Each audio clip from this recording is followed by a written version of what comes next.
I moved my table back to the wall, so you no longer have to see my ugly-ass curtain. So yeah, we are now officially back to formula. Anyway, today we're going to be talking about what is, in my opinion, the worst LEGO minifigure. Now, this is just going to be in my personal collection, which I do have, quite a few minifigures, so I have quite a good number to pick from. And this minifigure I've decided, I think is pretty much bad. Like, I'm pretty sure anyone can agree. Like, because the thing is that opinions are completely subjective. For example, the Texas Chainsaw Massacre is one of the most beloved horror movies, yet I could not stand it, because it was basically a generic-ass slasher. However, just because I personally didn't like it, that doesn't automatically make it bad, it's just not for me. However, this is a completely bad minifigure, I think, to anyone, and there's quite a lot of flaws, which I'll get into. Now, I will say one thing, I'm not going to be I'm not going to be counting mini dolls, because there's a difference between being bad and just serving its purpose. Personally, I don't like mini dolls, but like the Texas Chainsaw Massacre, it's not bad, I just don't like them. And that's perfectly fine. If you like mini dolls, that's cool. Anyway, now it's time for me to show off the worst LEGO minifigure in my collection. Ready? I'm putting my hand forward.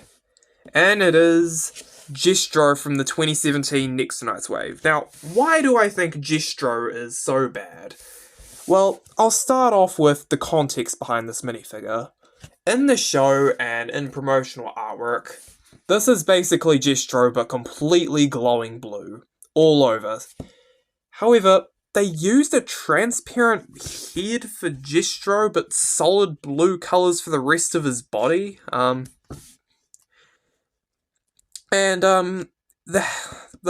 Jester's hat, it completely makes this head look a lot darker.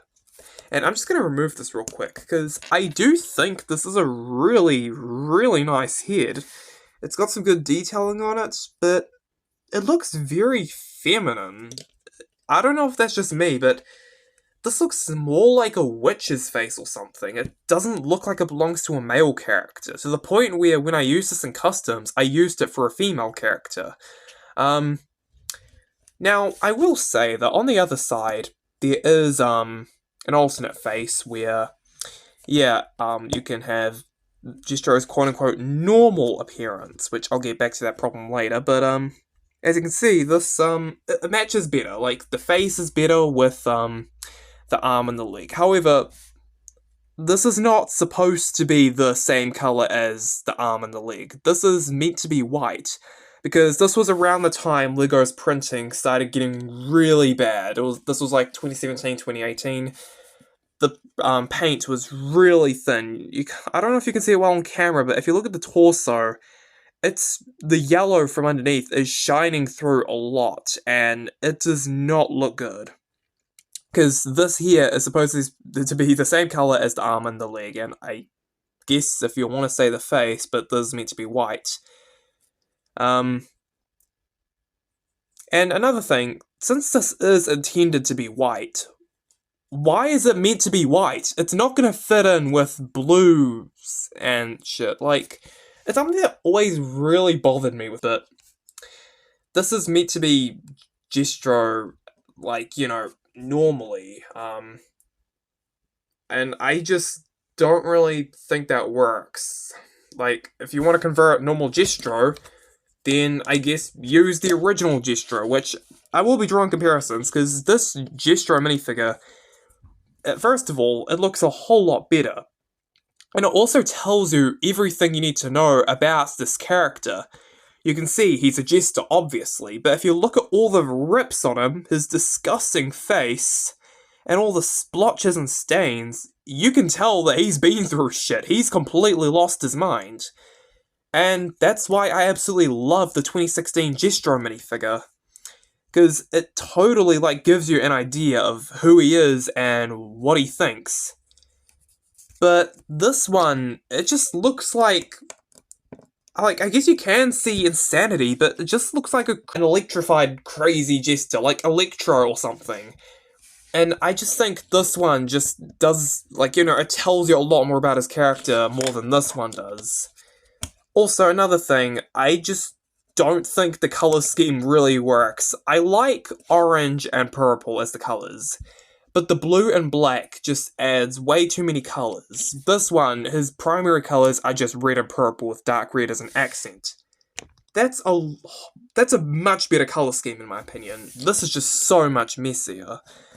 Also, I brought up a point about this being his quote-unquote normal face. However, this is supposed to be Gesture after he's been corrupted by the Book of Evil. This is when he's been corrupted by Monstrox, so neither of these two are his normal versions.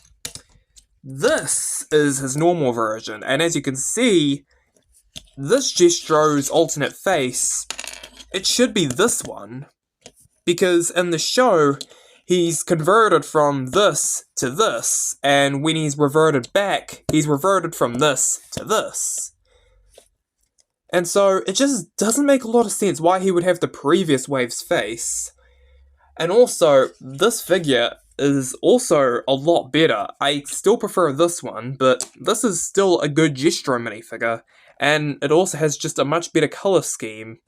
It also does tell you a lot about how Gestro is, because this is the Nexonite's color scheme, and it tells you, A, he's on the good guy side, 2, he's no longer evil, and he's been reverted back to a good guy. So these two tell you everything you need to know about the character. This is, like I said, just a complete mess. Like, it feels like it's trying to be both Electro, yet this, and I just think, this conveys insanity a lot better. And that's it overall. So basically, bad description of the figure, visually, terrible colours, and very inconsistent colours, with the transparent head and the, just complete solid blue arm and leg. So, yeah, overall, this is my personal least favourite minifigure in my collection. But tell me, what is your least favourite minifigure in your collection? Do you even have a least favourite? Let me know in the comments. Anyway, I'll see you later. Goodbye.